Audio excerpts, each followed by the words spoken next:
인생도 비즈니스도 감성으로 결정한다라는 책에 보면 한 장애물에 대한 이야기가 나옵니다. 제가 한번 읽어보겠습니다. 일하는데 나타나는 벽은 인생을 연마하는 숫돌이다.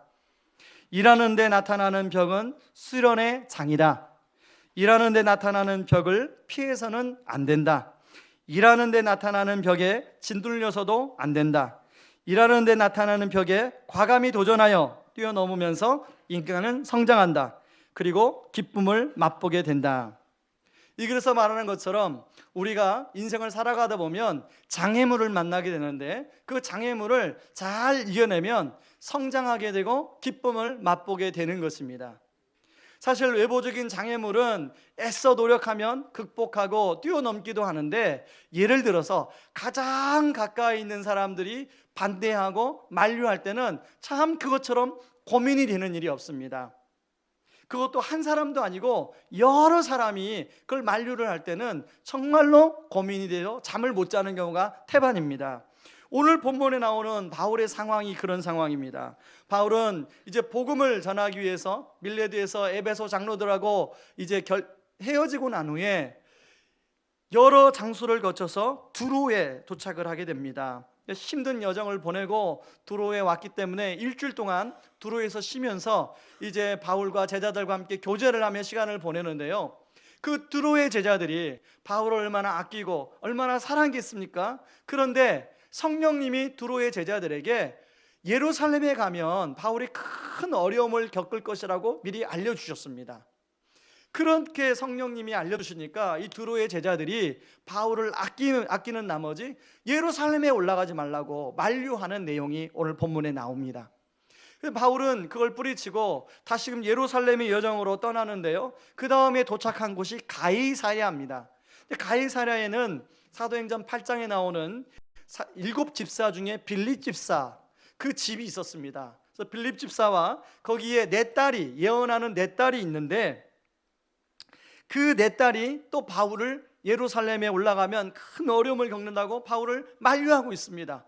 그 집에서 시간을 보내고 있는데 유대에서 아가보라는 선지자가 와서 바울의 허리띠를 가지고 자기 손과 발을 묶고, 이 띠의 주인이 예루살렘에 가면 이런 환난과 결박을 당하게 될 것이다 라고 퍼포먼스를 벌이는 것입니다. 그 모습을 보고 거기에 있는 이제 모든 사람들이 바울을 예루살렘에 올라가지 말라고 만류하는 내용이 오늘 내용이에요. 그 12절입니다. 우리 같이 한번 읽어볼까요? 시작. 우리가 그 말을 듣고 그곳 사람들과 더불어 바울에게 예루살렘으로 올라가지 말라 권하니. 여기 우리는 여기에 누가도 포함이 되고요, 그리고 이 우리 안에는 디모데도 포함이 되고요, 우리 안에는 바울과 함께 있던 7명의 이방교회 지도자들도 포함이 됩니다. 여러분, 그분들이 얼마나 믿음이 좋은 분들입니까? 근데 그분들이 하나같이 바울을 예루살렘으로 올라가지 말라고 만류하는 거예요. 여러분, 바울이 굉장히 그 얘기를 듣고 굉장히 참 많은 어려움이 있었던 것 같아요. 그래서 13절에 뭐라고 얘기하냐면, 바울이 대답하되 여러분 어찌하여 울어 내 마음을 상하게 합니까? 이 사람들이 그냥 만류한 게 아니라 눈물 흘리면서 간곡하게 만류를 했던 것 같아요.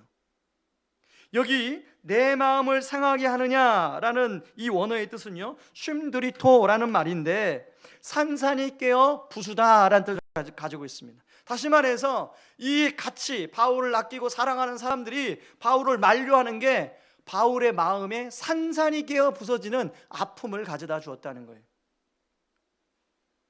그런데 그렇게 바울의 마음이 아팠음에도 무엇라고 바울이 말합니까? 주 예수의 이름을 위하여 내가 결박당할 뿐 아니라 예루살렘에서 죽을 각오를 하고 예루살렘으로 올라가겠다고 이야기합니다. 저는 오늘 이 본문을 수십 번을 묵상하고 또 이 본문을 가지고 어떻게 하면 여기서 정말로 성령님이 말씀하시는 말씀이 무엇일까를 생각하는 가운데 질문 하나가 압축이 되었습니다. 어떤 질문이냐면, 과연 무엇이 바울을 예루살렘으로 이끌고 있는가라는 질문이었습니다. 여러분, 이게 궁금하지 않으세요? 여러분에게 어떤 사람들이, 또 여러분 주변에 많은 사람들이 분명히 그 일을 하게 되면 실패하고 좌절을 하고 어려움이 있고 환난이 있고 결박이 있다고 이야기한다면 여러분 같으면 그 일을 하겠습니까? 대답을 안 하시네. 그렇죠? 만약에 저에게 누가 그렇게 말한다면 저는 굉장히 주저주저하고 그걸 아마 그 길을 가지 않으려고 그렇게 나름대로 판단할 텐데, 바울은 한 번도 아니고 여러 번이나 여러 사람이, 모든 사람이 바울을 만류하는데 바울은 기꺼이 예루살렘으로 가고 있더라는 거예요. 과연 바울을 예루살렘으로 가도록 이끌고 있는 게 무엇인가? 그 질문을 압축하면서요, 그 질문이 제 안에 그런 질문을 던져보게 되겠습니다. 과연 나는 무엇이 나의 삶을 이끌어 가는가? 여러분, 이 질문을 여러분에게 똑같이 던지고 싶습니다. 2015년도를 여러분이 11개월을 지나왔는데 2015년도에 무엇이 여러분의 삶을 이끌어 오셨습니까? 이제 2015년도 한 달 남았어요. 2016년도를 맞이할 텐데 2016년도에는 무엇이 여러분의 삶을 이끌어 가기를 원하십니까? 그런 차원에서 오늘 본문을 통해서 한 세 가지, 무엇이 바울을 이끌어 가는지를 한번 생각해 보기를 원합니다. 첫 번째는 은혜의 복음이 바울을 이끌어 갔습니다. 사실 바울 자신도 성령님이 이미 알려주셔서 예루살렘에서 환난과 결박을 당할 것을 알고 있었어요. 그럼에도 불구하고 바울은 무엇 때문에 예루살렘에 간다고 이야기하고 있냐면 20장 24절에 보면 내가 달려갈 길과 주 예수께 받은 사명 곧 하나님의 은혜의 복음을 증언하는 일을 마치려 하면은 나의 생명조차 조금도 귀한 것으로 여기지 아니하노라 이야기하고 있습니다. 다시 말해서 은혜의 복음을 증언하는 일. 여러분, 이 복음이라는 말을 여러분은 그 원어로 보면 유앙겔리온이라는 말인데 이걸 직역하면 기쁜 소식이라는 뜻입니다. 사실 우리는 계속 복음이라는 단어에 익숙해졌고 우리가 사용하다 보니까 이 복음이라는 단어가 오늘날 기독교의 용어가 되어버렸어요.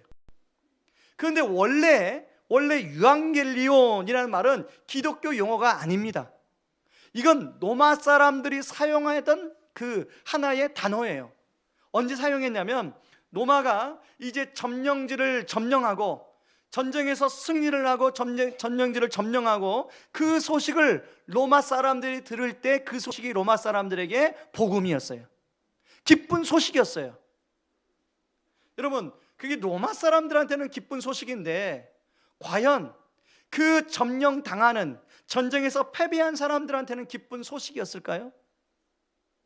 그 사람들한테는 자기 아버지가, 자기 어머니가, 자기 딸이 노예로 끌려가는데 그게 기쁜 소식이에요? 그건 기쁜 소식 아니에요. 가슴 아픈 소식이지.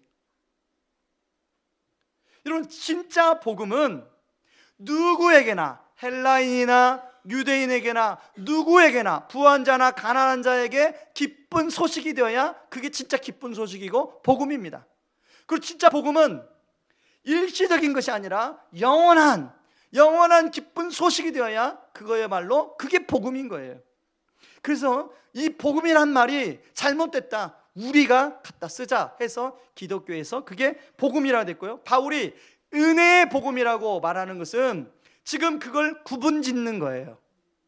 무슨 얘기인지 아시겠습니까? 네. 바울이 경험한 은혜의 복음, 이 은혜의 복음은 십자가의 복음이죠. 또 바울이 은혜의 복음이라고 말한 이유가 있는데, 바울은 여러분 하나님 앞에서 어떤 삶을 살았던 사람입니까? 자기 열심으로, 자기의 의로 예수 믿던 사람들을 잡아 죽였던 사람이에요. 만약에 바울을 하나님이 엄격하게 법정에 불러 세워서 죄를 묻는다면, 바울은 징역을 내린다면 몇 년을 내렸을 것 같아요. 요즘에 우리 살인죄, 살인교사죄 이런 거 보통 징역할 때 몇 년 내린지 제가 잘 모르겠지만 예를 들어서 10년을 내렸다고 생각해 보자고요. 10년 꽝꽝꽝 10년 동안 감옥에서 그 죄값을 치러야 될 바울이었어요. 그런데 하나님이 어떻게 했어요? 그 바울을 용서해 주시고 거저 주시는 은혜의 선물을 바울에게 주셨어요.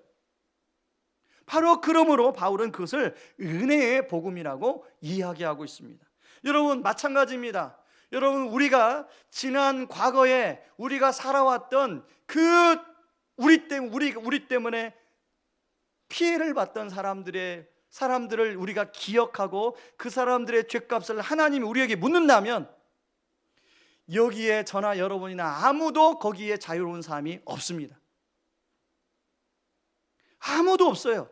우리는 그것을 기억하지 않고 저 기억의 망각 속에 묻어두지만 피해를 당한 사람, 여러분 때문에 상처를 입은 사람은 그걸 가슴 속 깊이 담아놓고 기억하고 있어요.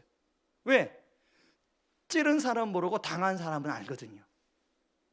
만약에 하나님이 오셔서 그런 죄값을 다 여러분 불러내서 벌 준다면 저나 여러분에게 남아날 사람은 하나도 없어요.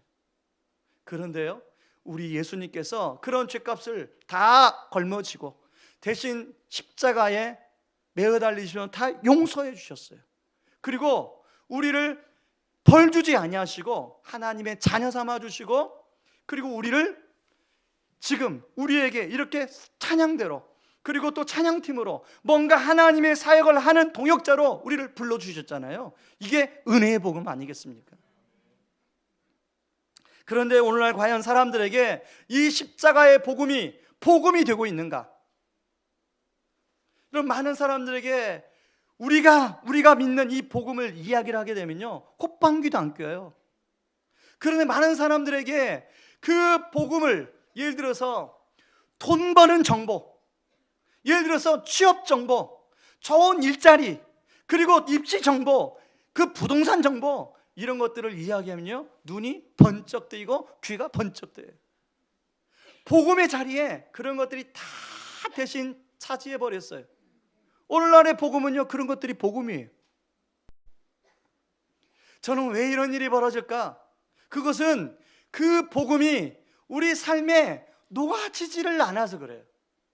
그 복음이 우리 삶에 녹아지게 되면 로마서 1장 16절에 말한 것처럼 복음은 모든 믿는 자들에게 구원을 주시는 하나님의 능력이 됨이라. 유대인에게나 헬라인에게나 모든 사람에게 능력이 됨이라. 저는 그 말씀을 우리 모두가 아멘으로 받아들일 줄 믿습니다.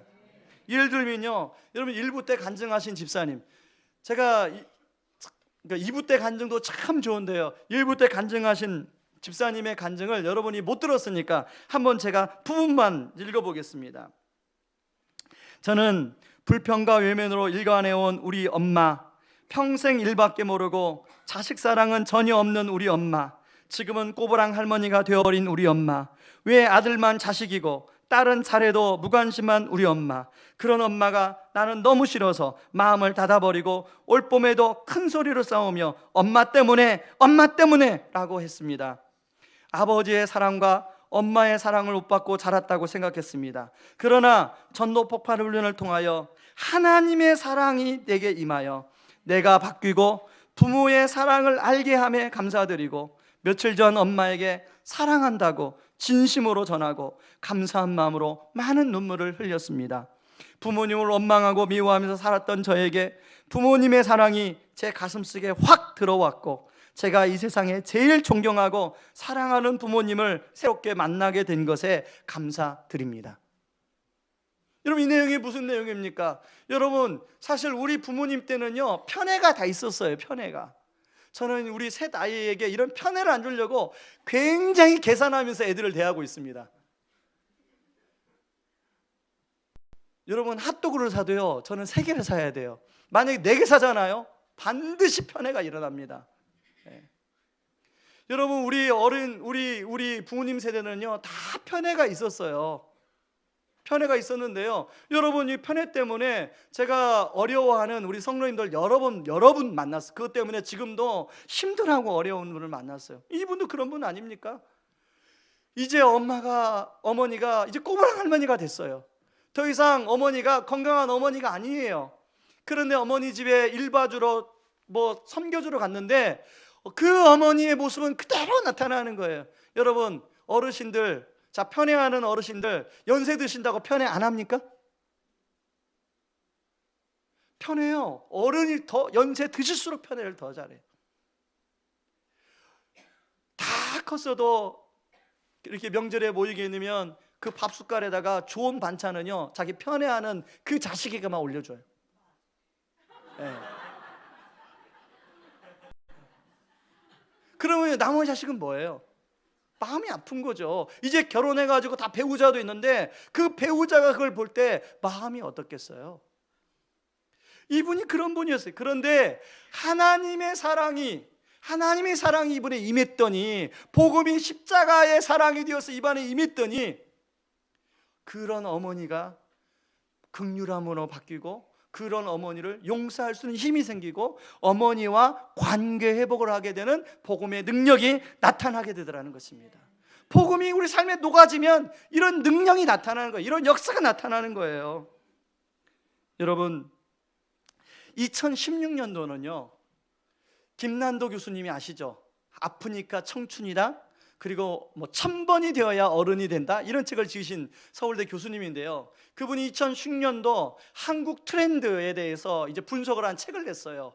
2016년도를 한국을 뭘로 비유했냐면 멍키바라고 비유를 했어요. 이 멍키바가 뭐냐면, 여러분 유격훈련 아시죠? 남자분들 유격훈련에 가면 구름다리를 통과하는 게 있습니다.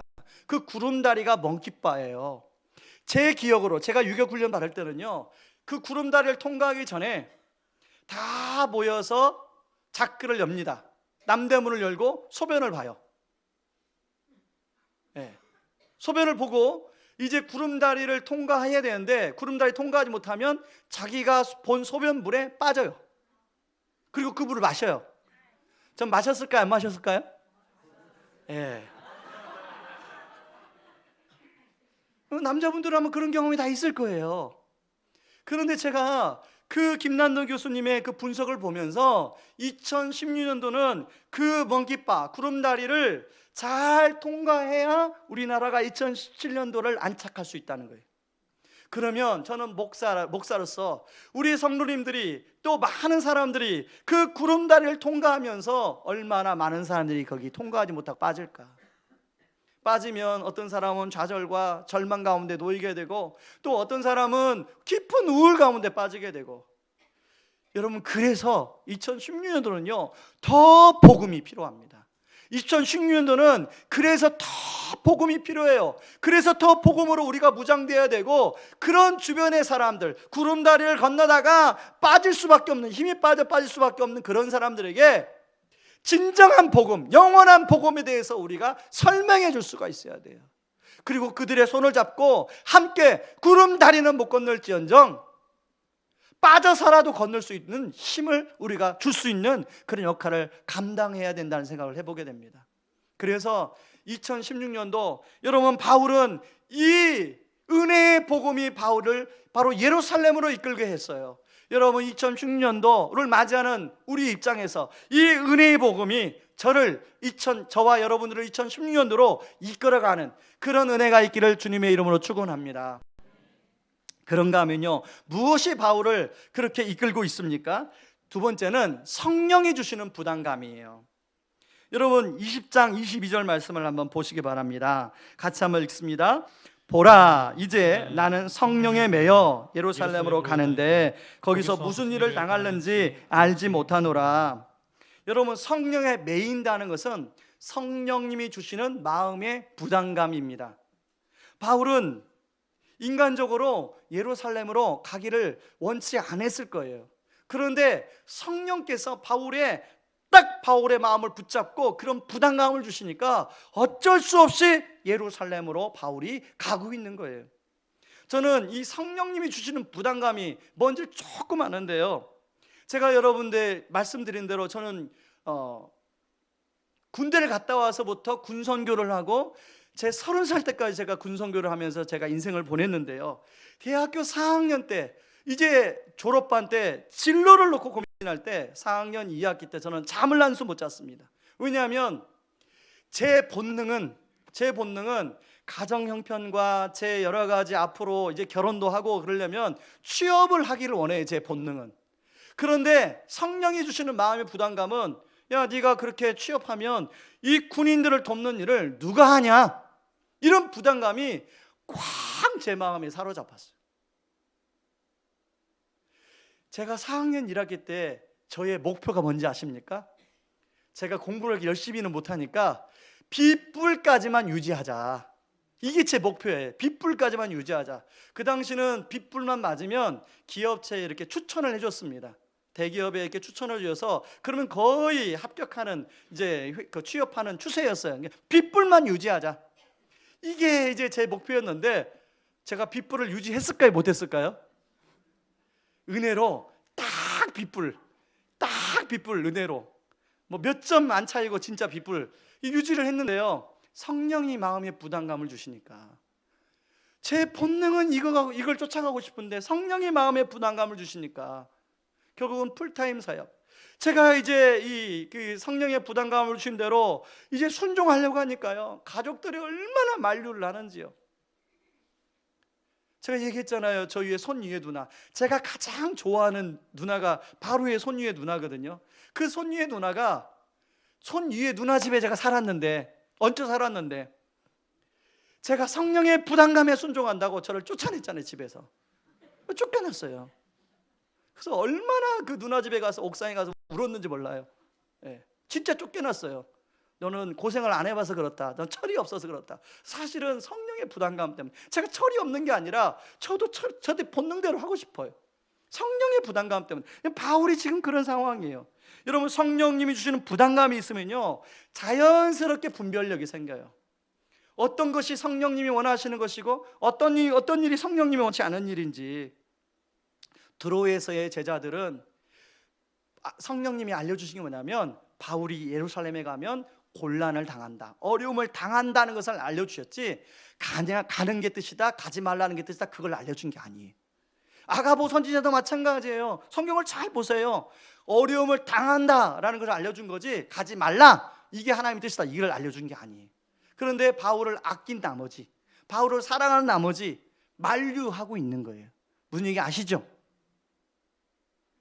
저도 이곳에 개척할 때 이곳에 이제 교회를 개척하고 인테리어를 하고 있는데 저를 아끼는 목사님, 오랫동안 저와 교제하고 저를 아끼는 목사님이 그분은 평촌에서 목회를 하고 계셔요. 지금도. 그분은 이쪽 지역을 너무 잘하니까 인테리어를 하고 있는데 저한테 전화가 왔어요. 목사님 거기는 교회 개척이 안 되는 장소예요. 빨리 철수하고 신도시로 가세요. 신도시로. 그 목사님이 저한테 얼마나 평상시에 잘하고 저를 아껴주시는지 몰라요. 그런데 그 목사님이 그렇게 만류를 하는 거예요. 그런데 하나님이 마음의 부담감을 주시니까 바울처럼 바로 이곳에 남아 개척한 거 아니겠습니까? 여러분 이런 성령이 주시는 부담감을 이런 사역자들에게만 주시는 게 아니에요. 우리 각자에게 때로는 큰 부담감이든지 작은 부담감이든지 우리에게 부담감을 주세요. 그런데요 부담감을 외면하면 아무런 일도 일어나지 않습니다. 부담감을 외면하고 내 본능대로 가도 하나님이 나름대로 인도를 하세요. 그렇죠? 네, 인도를 하세요. 그런데 성령의 역사는 일어나지 않아요. 여러분 잘 하셔야 됩니다. 성령이 부담감에 그게 내가 부담감 앞에 반응을 하면 성령님의 역사가 일어나는데요.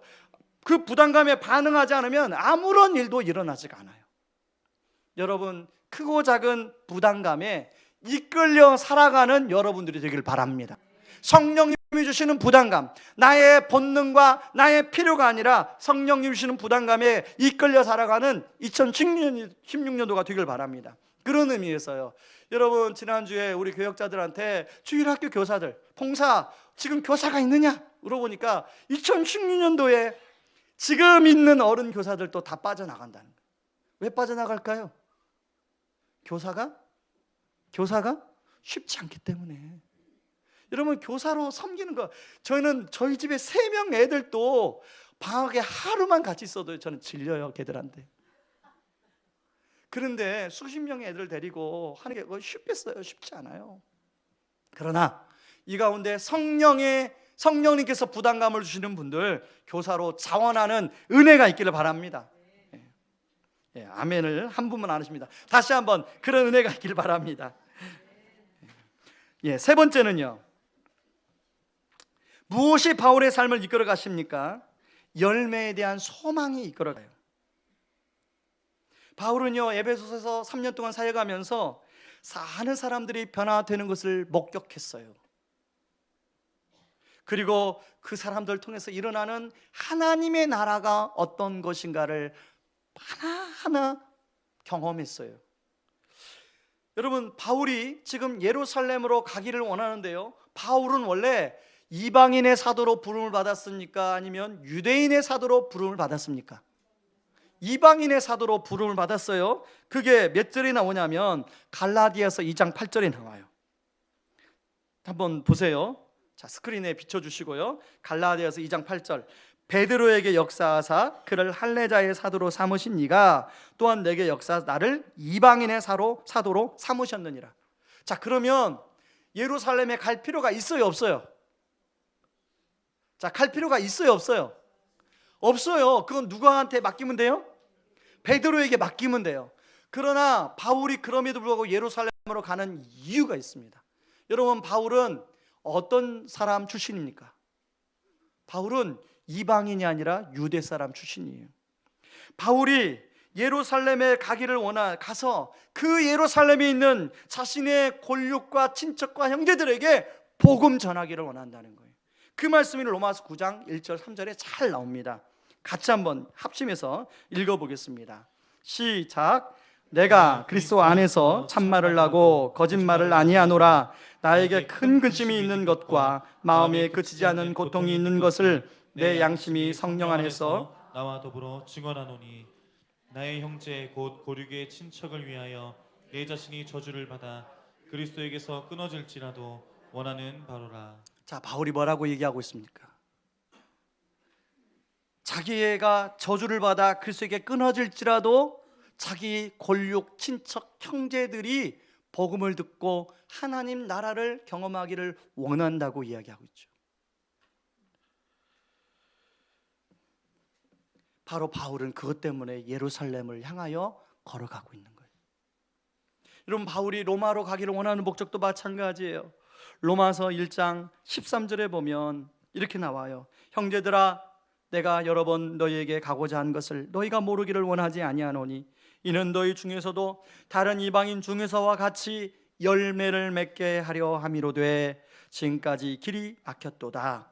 그러므로 나는 할 수 있는 대로 로마에 있는 너희에게도 복음 전하기를 원하노라. 바울은 예루살렘과 로마의 환난과 핍박이 기다리고 있을지라도 그들에게 가서 복음을 통하여 그들 안에 하나님 나라가 이루어지기를 바울은 원했어요. 여러분, 얼마 전에 한 인기가 많은 연예인이 자기 결혼 발표를 했습니다. 그래서 많은 팬들이 참 당신 연기도 잘하고 당신은 축복받을 만한 이유가 있습니다 하고 많은 사람들이 축하해 줬어요. 그런데요, 갑자기 SNS에 한 글이, 고춧가루를 뿌리는 글이 올라왔어요. 이 연예인의 이복 언니라고 자기를 밝히면서 뭐라고 얘기했냐면 저는 누구누구의 이복 언니가 되는 사람입니다. 실제로는 그 연예인과 저하고는 아무 관계가 없습니다. 그 연예인이 자기 가정을 소개하면서 이제 예를 들면 이제 연애에 입문하면 형제가 어떻게 되십니까? 물어볼 거 아니에요.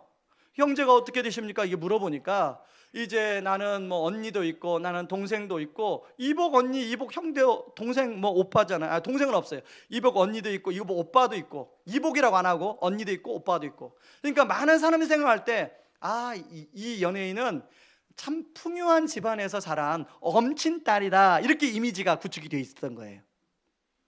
그런데 연기도 잘하고 아주 참 예의도 바르고 그러니까 많은 팬들이 있었던 거죠. 그런 찰나에 SNS에 이런 글을 올리니까 사람들이 이게 뭐냐, 그동안에 그 연예인이 자기 사생활을 숨긴 거 아니냐, 알고 보니까 그래요. 여러분, 이 연예인의 아버지가 이제 결혼해서 가정을 꾸리다가 어찌 하여 이제 헤어지고 새로운 부인을 만나서 가정을 꾸렸어요. 여러분, 여기까지 이게 일반적으로 있는 가정에서 있을 수 있는 일입니까? 없습니까?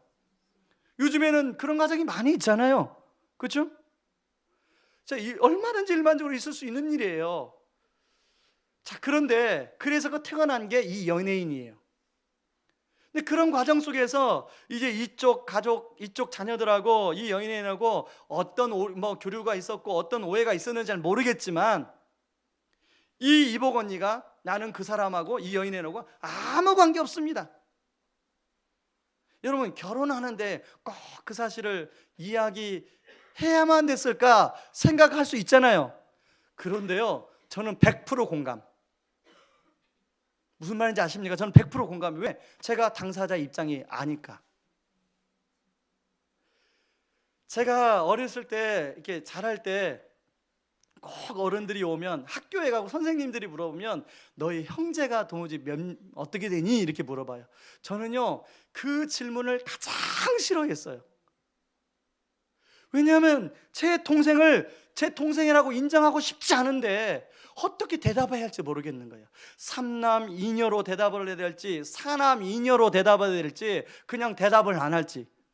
그래서 어떤 사람한테는요 삼남 이녀, 어떤 사람한테는 사남 이녀, 어떤 사람들한테는 날 모르겠다라고 이렇게 대답을 했어요. 여러분, 혹시 이 가운데 처음 만나면 형제가 어떻게 됐냐고 절대 묻지 마세요. 네. 그게요, 여러분들한테는 무심코 던진 말이지만 그 당사자에게는 그것이 상처가 될 수가 있어요. 네. 그래서 저는 이 연예인의 마음을 너무 잘 이해가 되더라고요. 그런데요, 지금으로부터 한 25년 전에 저는 모태신앙이잖아요. 모태신앙인데 그때까지는 그냥 교회를 왔다 갔다 하다가 25년 전에 복음이, 예수 그리스도가 제 마음속에 찾아왔어요. 제 삶에 녹아들기 시작했어요. 첫 번째 변화가 어떤 변화냐면, 저는 피해자고 아버지하고 동생이 가해자라고 생각하고 살았어요. 아버지하고 동생만 없으면 내 인생은 진짜 좋겠다, 이렇게 살았어요. 그런데요, 복음이 들어오기 시작하니까 나도 피해자고 아버지도 피해자고 동생도 피해자가 일 수 있구나라는 생각의 변화가 머릿속에서 생기기 시작하는 거예요. 그런데 복음이 들어와서 그런 생각의 변화가 시작된 이후로 25년이 흐른 지금은 어떻게 변했을까요? 어제도 동생이 문자가 왔어요.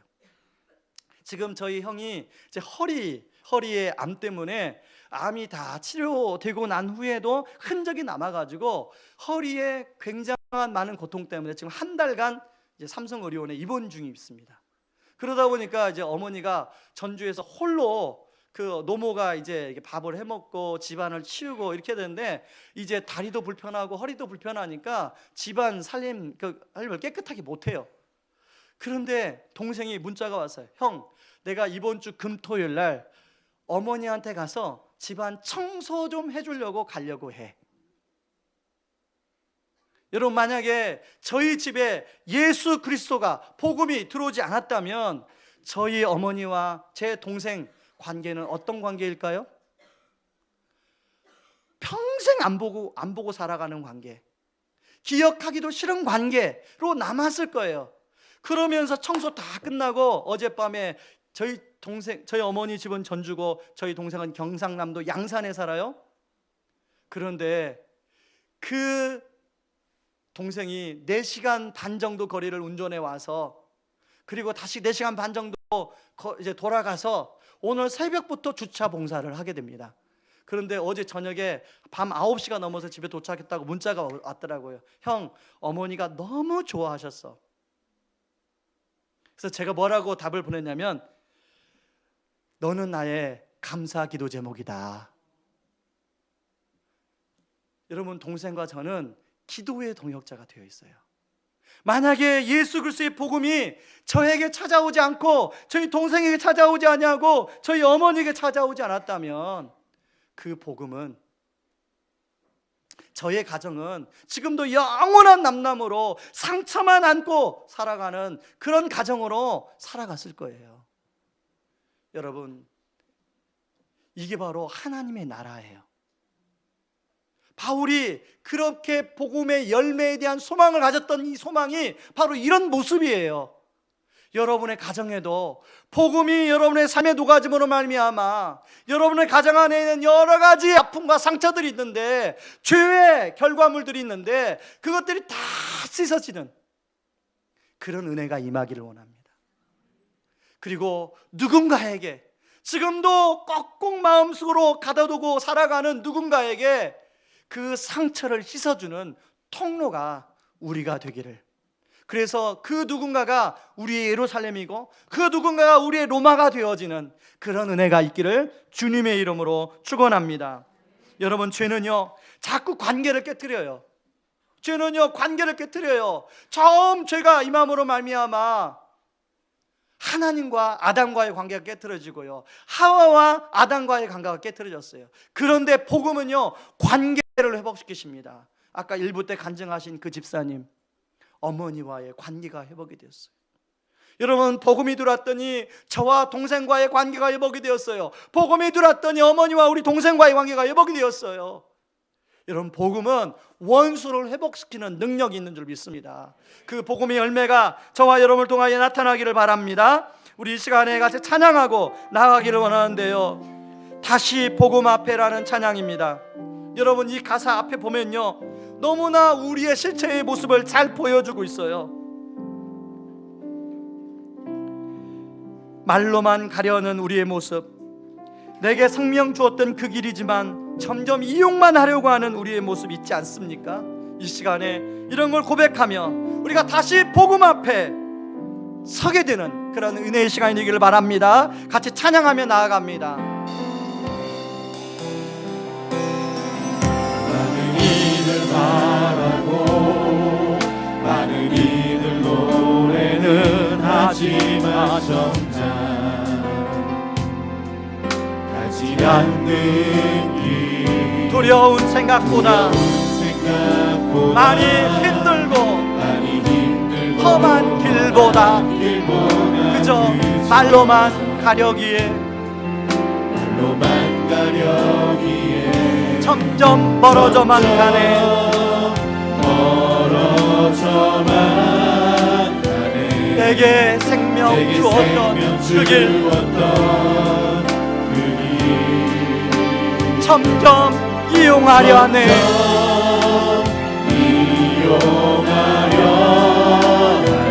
내게 사랑 주었던 그 길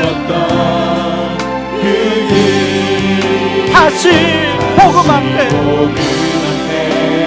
내 영혼 선에 주님 만난 그때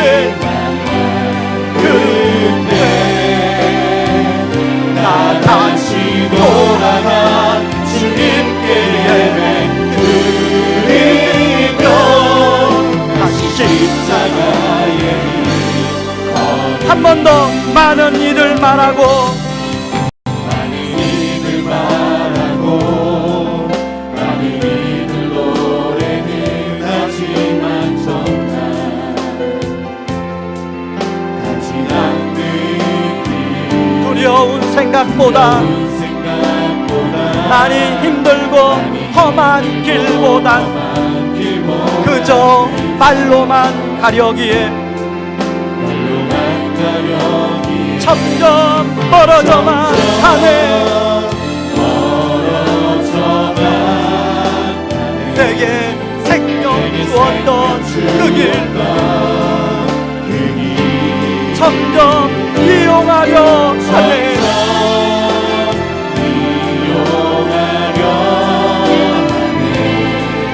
내게 사랑 주었던 그 길 다시 복음 앞에 내 영혼 선에 주님 만난 그때 나 다시 돌아가 주님께 예배 드리며 다시 십자가의 길 다시 복음 앞에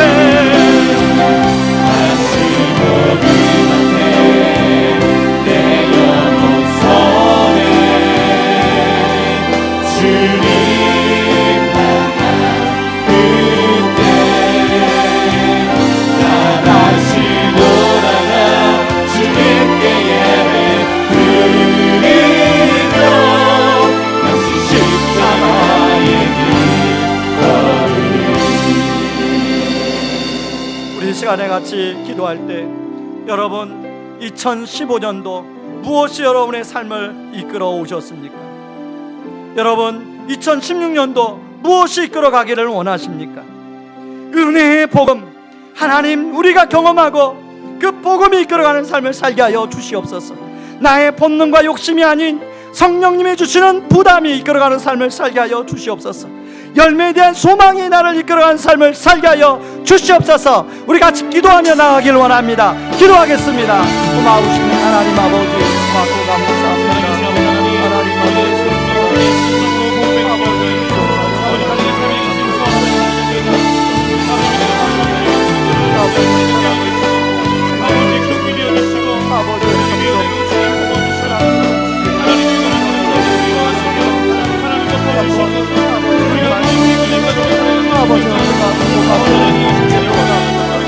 아버지 하나님 주님 앞에 맞잡아서 아버지 하나님 주님 앞에 나가기를 원합니다. 하나님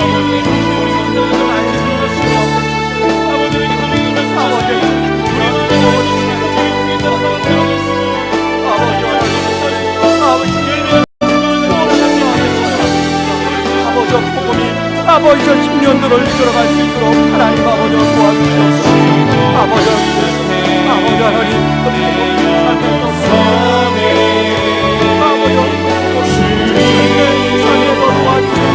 하나님 아버지 도와주시옵소서.